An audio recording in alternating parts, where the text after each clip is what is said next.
Welcome back to Having Fun. I'm Gio, and yes, I know this video is pretty late, but let me tell you, it has its reasons.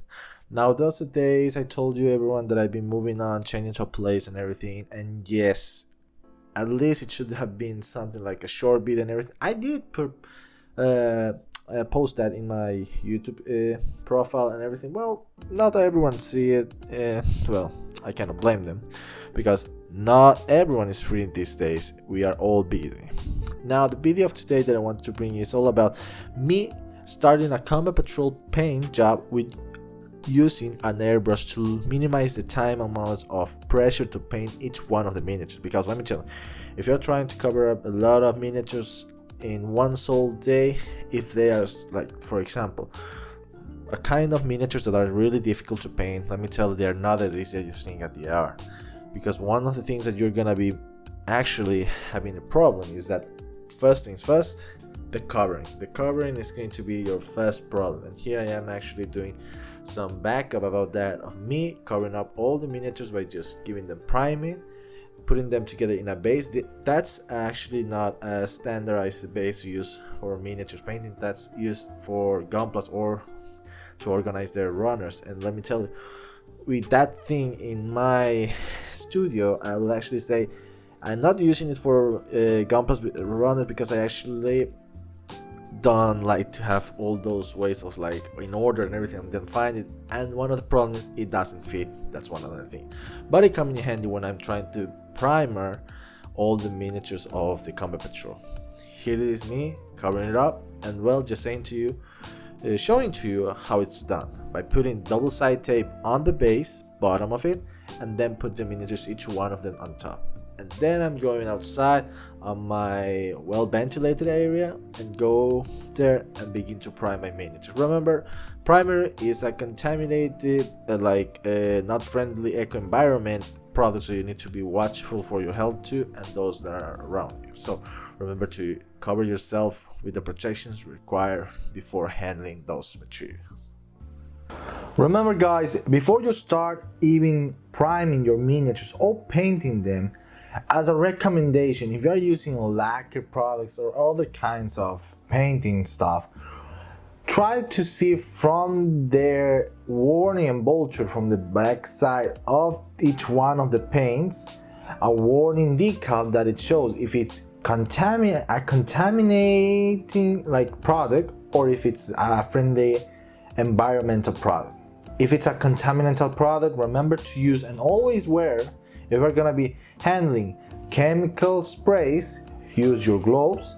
If you don't have these kinds of gloves, go ahead and ask for your mother, or if you have a wife, ask to your wife if she uses any kind of gloves that came up for paint when they are trying to dye their hairs. Another thing that you can use too are some working gloves. Working gloves, when you're doing physical job, for example in a construction site or anything, they can be useful and resourceful, because in the places, the stores, they actually sell them a pack, like 100 of them for a cheap price. You can go ahead and buy them. And also guys, one of the most important things, if you are going to be breathing those fumes, remember those are dangerous fumes that you're going to breathe. Even for your babies and children that are around you, try to use a more open place. And if you're using an open place, take care of yourself as well. So don't forget your respirator. Try to buy them one from the local stores that you have close by, and it's not really expensive, it's cheaper. Or make your own with DIY. But I would recommend don't do that. DIY, it's not a recommended way of doing anything that you want in the future. Everything that's safeguarded here in the channel, let's go ahead and straight working on priming the miniatures so we can work out them with the base coat of the red. After priming the miniatures itself, I'm moving on to do an airbrush. Yes, this is the first time I'm using an airbrush on the channel, and let me tell you, it's pretty handy. I thought that using a airbrush like machine or even using an airbrush pen would be like a wasting of time, but it gives you a teaching lesson. Like for example, it can help you cover up the biggest areas for miniatures. For one of them is going to be the impulsor of the combat patrol. That's going to be a big issue when you're trying to do it. The second thing that it can cover up like a lot, can cover a lot of places, like for example can help you with a lot of miniatures and everything, but the problem is that you need to create a mixture that can uphold for a long period of like airbrushing. If you are going to do that, remember to have a cup next to you, paint the correct amount of ratio of thinner and paint, because you cannot use directly the paint, the brushing paint, for example, directly diluted with water into the airbrush, because at some point it will clog the airbrush and you will have a bad time and a hard one to clean out the nozzle. So moving on, I just did the job of just priming all the models with Vallejo red, heavy red, and then just moving on to do the brushing for each of the parts of the miniatures. Now the next part that I begin to do when making the brush, painting with the brush, I usually don't do this, but you recommend me, and I actually start by just giving the primary base coat. I start by using the orange fire and hot orange from Vallejo Games Color, and give each one of the miniatures a dry brush.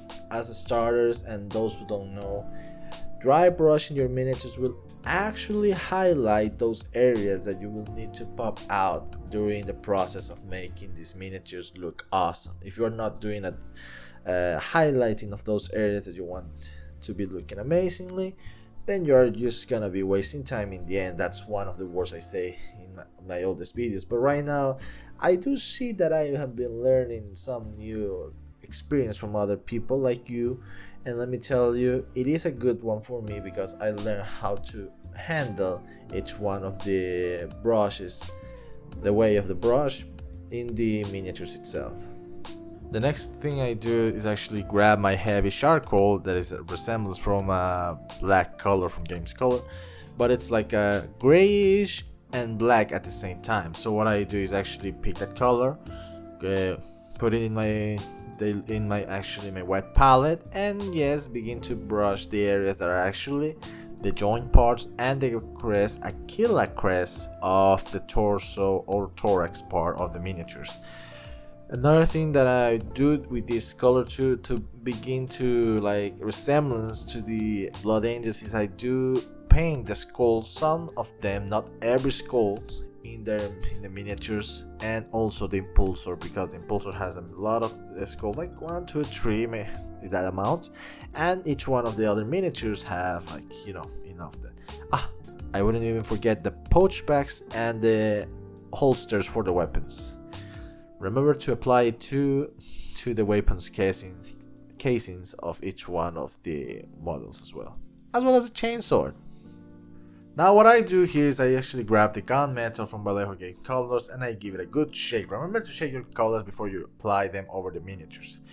After I'm done making a good shake of the paint itself, I put it on my wet palette and begin to brush the parts that are necessary. For example, I actually use the gunmetal for not many other persons that will do, for example, only for the weapon parts and everything. I do apply all over those metallic parts that are from the miniatures themselves. For example, the weapons, then I apply over if there are some like armor parts that I need to be going metallic, as well as the what you could say, the storage ammo for the aggressors. Yeah, you have aggressors here, and also you can use it to apply over the thrusters, for example the backpack thrusters, so they can pop out with this.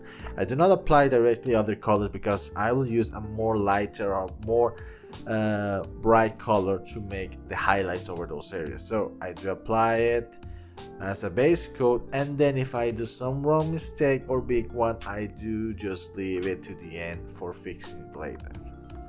Now, as many as you could see or know from the Blood Angels Combat Patrol box set, you will end up by using or needing the appliance of yellow color, but as many of you have in mind and sold that the yellow color is the most hardest color to apply over any miniature, because as the color itself, it's a more lighter color, and it's like an amount of 3-5 coats itself To get the correct color that you want, for example the yellow, you need to apply it 5 times or 3 times over the miniature, dependently over the consistency and like the amount of paint that you have thinned down of the paint itself, like the thinner that you have used.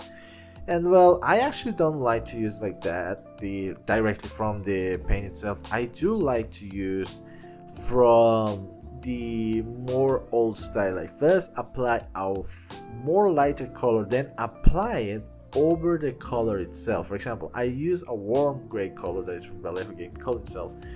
That warm gray color is going to be giving me a base coat, so I can apply over that base coat a more lighter color, for example the yellow. And that yellow will be actually looking more drastically better because it will not actually require to me to apply over 5 coats itself. I do actually apply like 3 coats of the paints over the miniatures with the yellow color after I apply the white color itself. In this part you can actually skip it because I did a big mistake, guys. You will not need to use heavy skin tone. What you're going to be needing of use from Vallejo game colors are going to be the next colors that I'm gonna mention. First, you're gonna be need to use pale skin color, that is the one that you want to resemble the color itself and keep that color as used. Try to use the wash over that color, like the flesh wash that has game colors itself, and then highlight it again with the pale colors itself. After you have done, the only thing that you need to apply is a red wash over the lips and the eyelids below. So that will be all. Now the only thing that will remains to actually use is the color for the purity seals and actually the parts are going to be, for example, the ropes of the miniatures. I do actually use the ropes colors and the purity seals the same color as always mentioned before with the gunmetal itself. I do actually grab the bone white color. I know many other reviews and everything about the bone white color that you need to, oh my god, I need to use like 3-5 coats itself, like yellow and everything. But let me tell you, it kind of gives you a well detailed point of view of those areas that you could use as a relay guide form of actually dry brushing those areas or highlighting them as they were all parts of the purity seals or other areas. For example, the ropes. You can see the ropes itself, they can change drastically in color. For example, there is one darker and then one lighter like this. And the bone white itself has that kind of consistency way that you can apply over the miniature itself. Let me tell you, if you have bone white, do not throw it away as many other YouTubers say.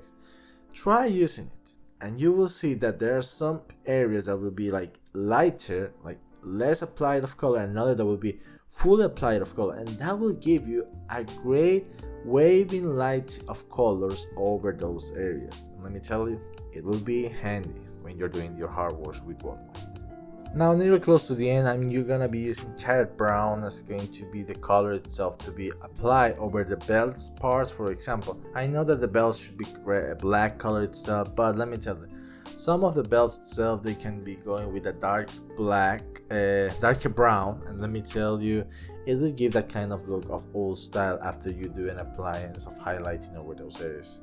In this video I actually do skip a lot of things that I say highlighting and everything from the miniatures, but I will straight jump to the end of just finishing the product itself. But before that, let me tell you, I do actually cover up those areas from the belts of the weapons and also the ones that are actually for the miniatures that have the weapons, the bolters holstered back in, all the way in the back next to the backpack.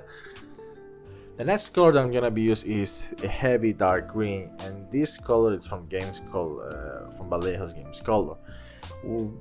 I'm gonna be applying this over the lenses from the autocannon itself and the cupola parts from the impulsor itself. Another thing that I'm gonna be using from that color too is going to be the lenses and the weapons scopes itself from each one of the miniatures they have. I could use this color as cable color stands for the librarian and the aggressors too. You can use it as well like that. Be with your imagination and follow it to the end, because you will end up with a good result. Close to the end, guys, this part itself I actually used the brassy brass from Vallejo's game color as a bronze color to apply over the flamer parts. And yes, I do use a Ducati like wash over the flamethrowers, like after they have done like dry the paint itself, and I apply over them so they can like copy or resemblance like the burning stands from a copper object after it has been shot out, for example a flamethrower itself. And it has those marks of flaming and napalm itself from those areas. And yes, let me tell you, I use it as a lot from many parts that are going for the aggressors and the bullets, for example the bullets inside of the magazine. I don't actually leave it not unpainted, and it kind of gives that waving way of looking amazing. Now that's done, guys, let's go ahead and show you the miniatures itself, how they all come out with the highlighting and everything. And all those colors that are missing from this video, I will post them down below in the description so you can follow it up without any problem itself. Before that, guys, I want to mention one thing as well. Thanks for those that subscribe to the channel. For example, I'm gonna mention those who have subscribed to the channel, and I'm thankful for your subscription to the channel. Those persons are Max Wibones. Secondly, it's Somewhere Not Good. Third, it's King Law. And then finally, we have our last subscriber, that is Joshua Brand Santiago. Thank you for your good subscribing to the channel and your help to back me up in future videos. I remind that those who subscribe to the channel, you are not just giving a backup to the channel, you are helping it grow out in popularity and as community. So guys, do not forget to always subscribe, and down below, and just leave a like button too as well. Enjoy the miniatures as they are finished.